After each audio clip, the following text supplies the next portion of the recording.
The Dolphins released Tyreek Hill, but he says he still wants to play in the NFL. Mike Evans has also confirmed he'll play in 2026, but maybe not with the Buccaneers. The offseason is heating up, and we are here to talk about all the latest NFL news on today's episode of Locked On Fantasy Football.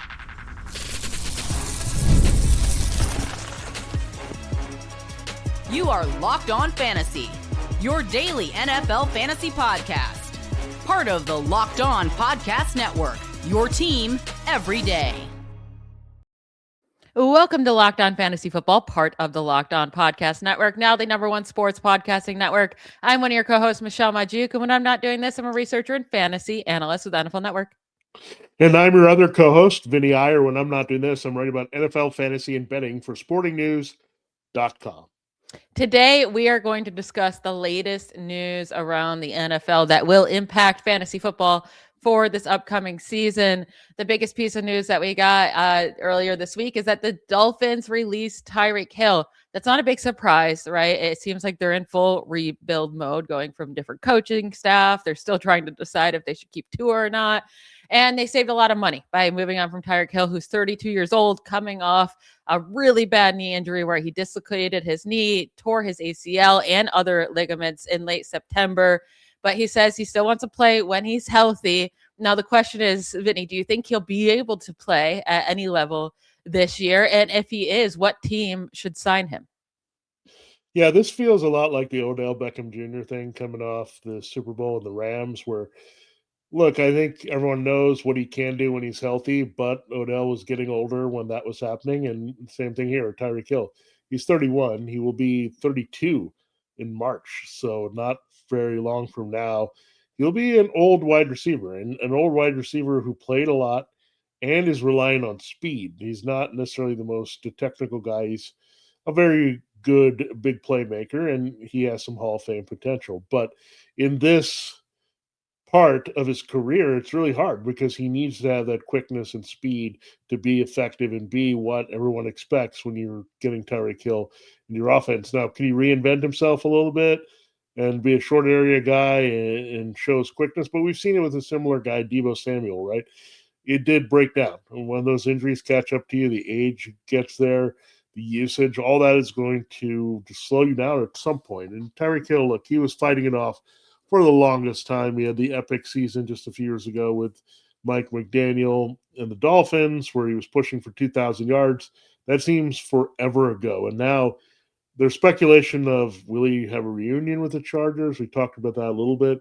I don't see that actually happening. Michelle Steelers are apparently knocking the tires to see if this is a good move for them. So, again, it really depends on him being healthy, but I think if a team goes after him, they're going to think that he can have a big play ability on their team, right? Or they wouldn't do it. So, again, I don't think you'll just see a team say, hey, we're going to just add him to the bottom of the roster. They're going to believe that he can do something of note here. So we're going to watch that carefully as we progress here.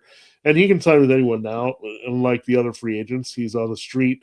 So that could make movement happen sooner rather than later, or not at all. Yeah, it'll be like you say reunion with the Chargers because of Mike McDaniel, right? He goes and he's the new OC with the Chargers. He could actually have a reunion with the Chiefs, right? I still think on the table. Yeah. Yeah, I mean, I think that would be a great spot for him to go back to if Mahomes. I mean, you'd be relying on two people coming off bad knee injuries, right? If Mahomes is going to be back early at some point in the first month or two, right? Then it makes sense for Tyreek Hill to maybe sign back there. Chargers could be an option. Bills could be an option. Like any team that needs is a piece away, right? And I don't know if Tyreek Hill will be that difference maker anymore, but I will say I don't think it's fair to compare him to Odell Beckham. He had a much more longevity throughout his career of high performance, right? Odell fell off so quickly after a few great years to start his career. But I don't know what to think about Tyreek. Everything with him was so much to do with his speed. And it already looked like he was slowing down a bit. His production was going down. And now with this knee, 32 years old, it's going to be hard to really expect much from him. But if he goes back to Kansas City, that would be exciting. Now, I brought up that the Dolphins are trying to decide if they're going to move on from Tua or not. They did say they want to figure this out quickly. I just don't know their other options, right? They're paying Tua so much money. It's not like they're going to save a bunch of money against the cap if they move from him. He's still owed a bunch. Maybe with Jeff Halfley, the new head coach, maybe he goes after Malik Willis in free agency since he's coming from Green Bay.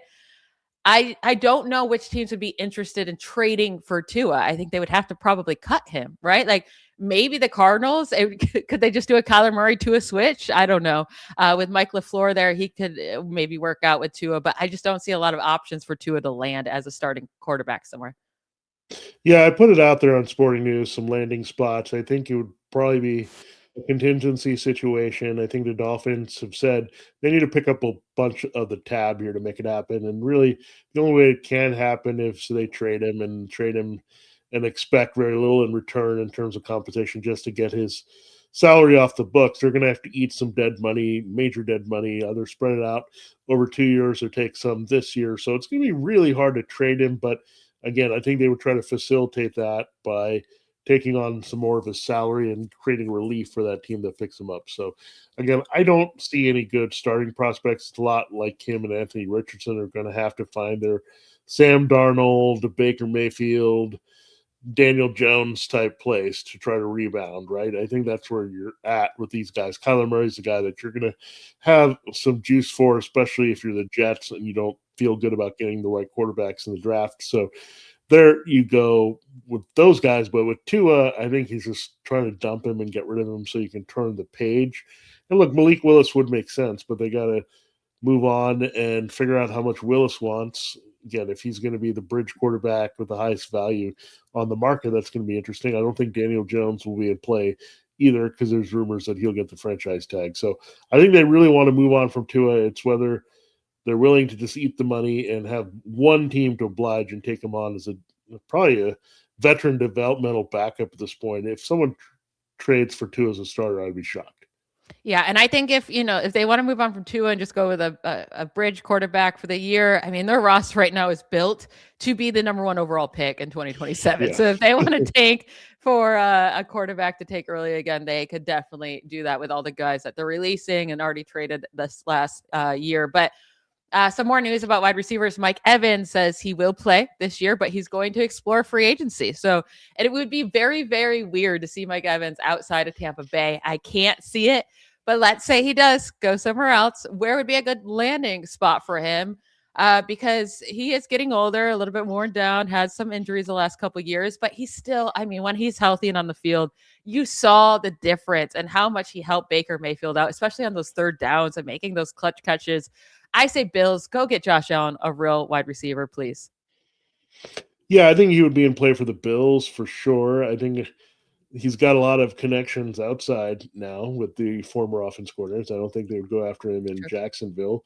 They're a little bit crowded there with Liam Cohen, but you look at Josh Grizzard, he's now in Philadelphia. Would they just take a shot on him and put him outside, move Devontae Smith to the slot, not re-sign Dallas Goedert, and go from there, right? Use those 3 receiver sets, get somebody there, or they could also move A.J. Brown at some point, and then they need an outside receiver in Philadelphia. And again, Grizzard, that's where he ended up, the former Bucs offensive coordinator. Then you have, I don't see him in Carolina. Maybe as a veteran leader, he could help out. Maybe bring along Turo McMillan. So I mean, everyone compared McMillan to Evans coming out of the draft. He could be an Adam Thielen type there, where he brings some mentorship, brings some experience to that team. So then one other spot I have to mention is the Raiders. I mean, Raiders are desperate for wide receivers.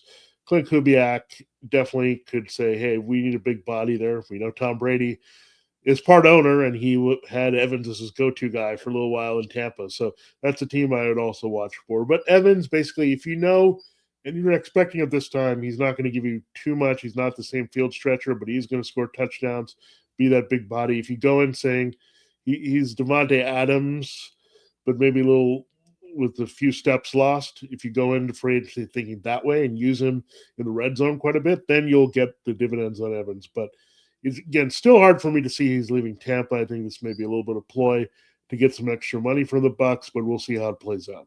Yeah, I just see him in Tampa Bay, and if he leaves, that's going to be a big hit on Baker Mayfield and our Yeah. hope of him having a good fantasy season next year. All right, let's take a quick break, and then we'll get into more wide receiver news with JSN getting a new OC and Terry McLaurin news OC talking him up about building the offense around him. We'll get into all of that very shortly. All right, this episode, Locked On Fantasy Football, is brought to you by 5 Hour Energy. Welcome to the 5 Hour Energy Flavor Draft. We're looking at every aspect of the draft to let you know which of the tasty flavors are the best and which just might be sleepers. The board is set, the flavors are ready, and the only one is going to take the top spot. 5 Hour Energy has a wide variety of flavors, something for everyone. 5 Hour Energy shots give you a boost with zero sugar. Really, so much of flavor that's out there. I'm a big fan of tropical flavors, so I'd like to see a little bit of that here in the 5 Hour Energy flavor profile. Again, I do like grape. It's a go-to for me when I go with 5 Hour Energy, but I think also taking myself on vacation a little bit with maybe a pina colada flavor, something like that would be great for 5 Hour Energy. Now, you can debate the flavors all you want here, and really it's fantastic, the different flavor profiles they have there at 5 Hour Energy. Again, grape is just classic, simple. I've had it before and I just enjoy it quite a bit here. Now, there's all kinds of great ones you can have: a cotton candy, confetti craze, fruity rainbow, cherry, grape, as I mentioned. It's just so smooth, consistent, straightforward, classic purple candy style finish. Love that. So you can pick your own. So many different flavors there that you can look at. Strawberry, banana, Hawaiian breeze might be one I'm going to get into as well with the tropical burst. So those are some that I can look forward to. Which 5 Hour Energy flavor do you like? Well, go check it out only at 5 Hour Energy. Shots available online at 5hourenergy.com or buy them through Amazon as well. This episode is also brought to you by Indeed. Workplace chaos, deadline stacking up, inbox overflowing, and the one position you have to fill still sitting open. When the pressure's on and you need the right hire, this is a job for sponsored jobs. Indeed, sponsored jobs helps you reach the people who actually fit what you're looking for with skills, experience, location, so you're not just hoping the right candidate stumbles across your post. And here's a stat that says it all. In the minute I've been talking to you, companies like yours made 27 hires on Indeed, according to Indeed data worldwide. So if you're hiring, spend less time searching and more time actually interviewing candidates who check all your boxes. Less stress, less time, more results. When you need the right person to cut through the chaos, this is a job for Indeed sponsored jobs. And listeners of the show will get $75 sponsored job credit to help get your job the premium status it deserves at indeed.com/podcast. Just go to indeed.com/podcast right now and support our show by saying you heard about Indeed on this podcast. Indeed.com/podcast. Terms and conditions apply. Need to hire? This is a job for Indeed sponsored jobs. All right, let's get into more news. Before we do that, I want to remind everybody, if you're here every day, we thank you for making us your first listen every day. But now it's time to take it up a level. For only $5 a month, you can get all of our shows Monday through Friday, ad-free. You also get other perks such as members-only Discord access and more. Go to lockedonfantasyfootball.supercast.com or check the link in the show notes to learn more. All right, some more wide receiver news we have to get into. So we talked about this a little bit on yesterday's show that Brian Fleury is the new OC for the Seahawks. We were talking about that with AJ Barner because he comes over as the tight end coach for the 49ers the last few years. Now, this is an interesting hire for the Seahawks because he has no play calling experience at all. Only 1 year as a run game coordinator. So any year as like a coordinator for an offense. He was the tight end coach before that. So I do think this is risky, right? Now, they didn't have a ton of guys to choose from. All the OCs were kind of picked over this year because everyone hired before the Super Bowl. But does this worry you at all about Jackson Smith and Jigba and how high he's going? Would you move him down? Because Clint Kubiak's offense just got him open nonstop. Well, the good news is they're going with the same path that they got Clint Kubiak from. I mean, in a different way. I know he spent a year in New Orleans in between, but he was in San Francisco, and then they had the reunion with Sam Darnold. That worked out well. So I think they're trying to have lightning strike twice with this, and maybe it'll be a gateway there at some point to get on that 49ers type of offense. But I think they did this for some continuity. They didn't want to upset the apple cart too much here. They're sticking with some maybe similar concepts that you might have there. So this is what they had to do, I think. They had to go to the 49ers type system, especially when you spread it out, and Michael Floor had to go to Arizona, so they kind of ran out of people that they had to go after. So again, Brian Fleury, again, anybody from that Kyle Shanahan tree has been very good in stretches there. Kyle Kubiak or Clint Kubiak has been the best. Then you had, of course, Mike McDaniel have his little stretch of success with the Dolphins before things kind of went off there with Tua. So I think keeping to that is a smart move, and I think we'll see the payoff here at some point, but I think it'll be a little more diversified. That's what I'm going to say. I don't think JSN can dominate as much as he did last year and then drop it off all the way down to AJ Barner. I think they have to get 2 and 3 receivers involved there. Number 2, a traditional slot, get JSN on the outside, then use AJ Barner a little bit more. So I just don't think he's going to have the same volume. That said, I think he can still be rather effective when he gets the opportunities. But they were 50-50 run pass, but they were very heavy passing to JSN whenever they did pass. So it was more like he was in the 70-30 offense, right, with his usage. So now that should come down a little bit here with how much he gets targeted. But I think the thing about JSN, he's got to be a lot more efficient. Sam Darnold has to be more efficient with the lesser targets to him. And if that's the case, he'll be fine. But again, you expect the targets to be spread around just for also the good of the Seahawks offense to just a little bit be more diverse and confuse teams a little bit. Yeah, and one guy we don't want to forget about going into next year is Torrey Horton. He was having a promising early rookie season, then missed the majority of the year with injury. But if Cooper Kupp is gone and Horton gets a slot roll back, like that could be a guy we want to look at late in drafts. Now, moving on to the Commanders, they also have a new offensive coordinator there, David Blau. This is also a risky hire. I mean, this dude just retired 2 years ago. Has 1 year of coaching experience, and now he's going to be the offensive coordinator. But he did already come out and say he wants to build the offense around getting Terry McLaurin 10 targets a game. I do think it's interesting for an OC to tell defenses what his game plan is. But, thank you, I guess, for us fantasy players. But are you buying it? He is currently the wide receiver 22 in consensus ranks. Is that a good cost? Because this past year, he was the wide receiver 35. It was an injury-riddled season, not for just McLaurin.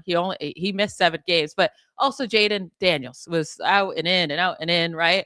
The year prior with Daniels in his rookie season, Terry McLaurin was the wide receiver 15 and had a really good year. So I think his wide receiver 22 cost is solid. And hearing the OC come out and say he wants to have the whole offense built around him, that's not a bad thing. Yeah, he may also have no choice at this this point because Deebo Samuel is not going to be back as a free agent. Zach Ertz suffered a major injury. So you may have to move on from these ancient guys above 30, Ertz and Samuel. Now you have to maybe restart looking for that number 2 that can take some pressure off what McLaurin can do. But I think what he's saying about McLaurin is the fact that we can't just use him as deep threat. We just can't use him in scoring position. We've got to use him all over the field. He has to be treated as the go-to guy in this offense. And some of the limitations came from just the offense from like Marcus Mariota. He's not as strong as pushing the ball downfield. Jaden Daniels was hurt, so they had to resort to shorter intermediate passing here. So McLaurin is a field stretcher. You need to get him the ball downfield to make the biggest use of him. But I think he's a little bit more than that. He's a good hands guy. He showed when he wasn't a big touchdown guy that he could burst into double digits if you gave that to him with the right quarterback and Daniels. So I think it's good. Again, I think it lines up for McLaurin to see a lot of targets because you could be seeing a big reshuffling of the wide receiver core where by far he's the guy. And then the next thing is you might say this defense has to go through some growing pains, and this Commanders team has to throw to them 10 times a game when they're throwing a lot here with Jaden Daniels here in the second half of games. So again, I buy it. I think at wide receiver 22 is pretty low at this point. I think he has a nice bounce back year, not just based on his comments, but based on the atmosphere of the Commanders offense. Yeah, I mean, I normally am off Terry McLaurin, but it's always because he goes in the teens and always goes higher because of his name. But finally, his price is starting to come down. I think wide receiver 22 is very fair. If Jaden Daniels is healthy and, there's no other weapons really, then I think Terry McLaurin could be a really nice price there. Now, we got some news on Travis Hunter. The Jaguars came out and said they plan to play Travis Hunter as a full-time corner back and a part-time wide receiver this year. We knew that was always possible when he got drafted 4th overall. But does this make Hunter now undraftable? It's so hard because his first 6 weeks as a rookie, completely useless. He didn't score over 6 fantasy points he scored 7.9 one time in those first 6 weeks in half PPR. And then in week 7, he blows up for 101 yards, a touchdown on 14 targets, plays nearly 90% of offensive snaps in that game on offense. And then he gets hurt in practice right afterwards. We don't get to see him the rest of the year. But right now, his draft cost is so low. It's wide receiver 50. And maybe once they get into the season, they realize they need to use him. But with Parker Washington thriving without Hunter there and Jacoby Myers and Brian Thomas Jr., maybe they just don't need Hunter at wide receiver. Yeah, they definitely need him at corner. That was definitely a weakness for the Jaguars in a lot of games last season. So that's what they're also reevaluating in a way here to know that, look, we're okay in receiver, especially when we get Jacoby Myers re-signed and Parker Washington. And then we'll see what they do with Brian Thomas Jr. But you mentioned that it's going to take a BTJ trade to feel good about Hunter. And that might be the reason that they would move him and make him back into a hybrid player, right? They need a little more depth and playmaking at wide receiver. But in the current state of wide receivers, I didn't like Travis Hunter at all to just take a shot. But he's one of those candidates. Here's what I'll say. If you have him on your dynasty roster or something like that, and you're hanging on to him, even if you're not playing IDP, which corners don't give you too much value anyway, just hold on to Travis Hunter. Just don't. Yeah, you'd be selling him at the lowest right now. Yeah, don't dump him. Let's wait and see. The Jaguars might say one thing, but something else could develop. Because look, we went in thinking BTJ was going to be the main guy. Then we saw them acquire Myers, and it was all over in the middle of the season, and Thomas was hurt. So things change on a dime here in the NFL with personnel. So don't go out dropping him and do that. I think if you're targeting him in a seasonal league, I think you can stop doing that unless you're a deep league. Maybe take him as a wide receiver 5-6 flyer, but that's about it. You just can't go there. Again, he was already challenging with all those other receivers and not really going to have vacated targets to take advantage of. But now that you have that crowd at receiver, I think Travis Hunter is definitely off the radar for me to get drafted. Yeah, I agree. All right, we have some running back news as well. One guy planned to get franchise tag, according to Athletic, and the other one not, which would be shocking that you would think one and not the other. We'll get to that right after a quick break. Hey, it's Matt Derry from the Locked On Lions podcast. The people I love depend on me. If I'm gone, the financial responsibilities don't disappear. I didn't want my family figuring things out during the hardest moment of their lives. That's why I knew only one place to go. I chose life insurance through my friends at Ethos. Ethos makes getting life insurance fast and easy, 100% online. You can get a quote in seconds, apply in minutes, and get same-day coverage. There's no medical exam. You just answer a few simple health questions. You can get up to $3 million in coverage. Some policies are as low as $30 a month. I love the folks at Ethos. Protect your family with life insurance from Ethos now by going to ethos.com/LockedOnNFL. In as little as 10 minutes, you can get the free quote and up to $3 million in coverage at ethos.com/LockedOnNFL. That is ethos.com/LockedOnNFL. Ethos.com/LockedOnNFL. Application times and rates may vary. All right, let's finish up today's show talking about some running backs here. So Breece Hall, Kenneth Walker are about to hit free agency, but The Athletic is reporting that the Jets will probably use their franchise tag on Breece Hall. Why? Let the man leave. Also, you have so many other issues. What are you going to pay Breece Hall all this money for 1 year to win 3 games? Stop it. Let him leave. And then on the other side, Adam Schefter reported that the Seahawks are unlikely to use a franchise tag on Kenneth Walker. That is interesting, but it could mean that they're just planning on giving him a long-term contract, which could happen. I mean, they have a ton of cap space, but That would actually be shocking to me if they let Walker leave. I mean, he was just their MVP of the Super Bowl. They have Zach Charbonnet coming off an ACL tear from the playoffs. He's not going to be ready to start the year. You would think they're going to pay Walker, but it won't be a franchise tag. So he'll get, I mean, if Adam Schefter is correct. So that means other teams will get to talk to him and he'll get to play out the market. So he could leave. But let's talk about these two guys. Like, what are the Jets doing, Vinny, if they do tag Breece Hall? Okay, here's what I'm going to explain on the Jets side of things on why they would do this. He would be tagged at 14 million-ish, so that would lock him into a one-year deal. Now, to attract something, you have to have a little bit on your offense, right? Like, you can't really sell quarterbacks on coming there or really making a deal. Like, if you go to Kyler Murray and you got nothing else, like, what's the point of going for Kyler Murray, right? You have to have some playmakers around on this team, and right now, Garrett Wilson's hurt. So you really are not going to be totally reliant on him having a big bounce back year. I think you're just looking for a steady production from him at receiver. I think they obviously need to upgrade a receiver. We'll see what happens with Mason Taylor tight end. But Breece Hall is their best offensive asset by far. And they need to say, hey, we either are going to blow this thing up and move on and not be an attractive team for anyone, or we're having a big move in mind. Hey, Kyler Murray and Breece Hall together may be kind of an interesting offensive combination, right? So I think that's what's going on. And look, we might think the Jets are going to be terrible and things are not going to work out, but they saw what the teams did last year, the Patriots, Seahawks. They're going to think they're going to do that too, even if we know that's not going to be the case. So, again, they look at Breece Hall. Is he going to attract more? I think he's also reasonable for 1 year. I know paying a running back $14 million seems like a lot, but it's only a 1 year deal type thing, and they can have some flexibility to go after other positions here. But I think it's just keeping an asset around to not totally look bad, because if they just let him walk, I think it would be rough. But I think it's better than this, giving a long-term deal where you have to give him the guaranteed money, put him on the placeholder for $14 million, then you can still maybe potentially trade him later or do a variety of things. So I don't think it's totally nuts. But what is shocking to me more so is the Seahawks not using it or not wanting to use it, because, again, they have a ton of cap space.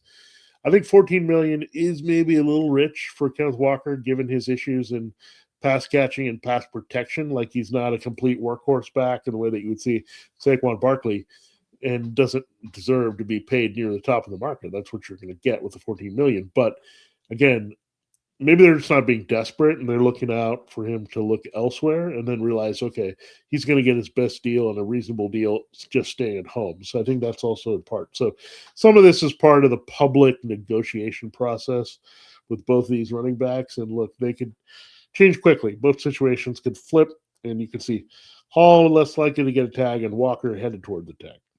Yeah, and maybe with Mike McDonald as the head coach, maybe he wants to franchise tag Tyreek Woolen instead, right? Secure him and then give the running back the longer contract right off the bat, so that Woolen can't go test free agency. So we'll see what plays out there. But I would expect Walker to be back with the Seahawks. I just don't get why Breece Hall would be back. I know you just explained it, but Braylon Allen and Isaiah Davis can do plenty enough. Like, Breece Hall's not going to change the win-loss column whatsoever for the Jets. Now, lastly here, just quickly, I mean, this is just a silly thing, but the 49ers travel schedule is atrocious this upcoming year. Not only do they have to travel to Australia, which is the longest flight known to man, they also have to then go to Mexico City this year too. We have to see when these games are. Australia is rumored to be week 1. But like, these are 2 international games. Then they already always travel a lot because they're so far on the West Coast, but they have 2 East Coast games they have to travel to this year with the Giants and the Falcons. They also have to travel to the Cowboys and the Chiefs. They already have the worst injury luck of all time, or I don't even know if it's luck or just bad coaching, training staff. But are we worried? I think this is bad news for Christian McCaffrey with all this travel, with his age, with him being healthy all last year and making through, but he rarely does it 2 years in a row. All this travel makes me a bit nervous for Christian McCaffrey. Yeah, the 49ers, they did not get the injury breaks, but they did get the schedule breaks last year. They had one of the most favorable schedules, and that's really why you had 3 teams from the NFC West to be that good. They were inflated. They all beat up on the Cardinals, but they also had a good schedule outside of that, including facing the AFC South, which turned out to be better than we think, but still was beatable in a lot of ways to inflate their records and, of course, their numbers that go with it, with the matchups and everything. So, Yeah, I think it's a little bit of ups and downs that we see in the NFL. Like Christian McCaffrey, I think if you're like weighing some pros and cons and you're putting these little nuggets on one side or the other and taking him really high, I think this would be another con you add to that on top of the injury and durability history and all that. So again, it stinks.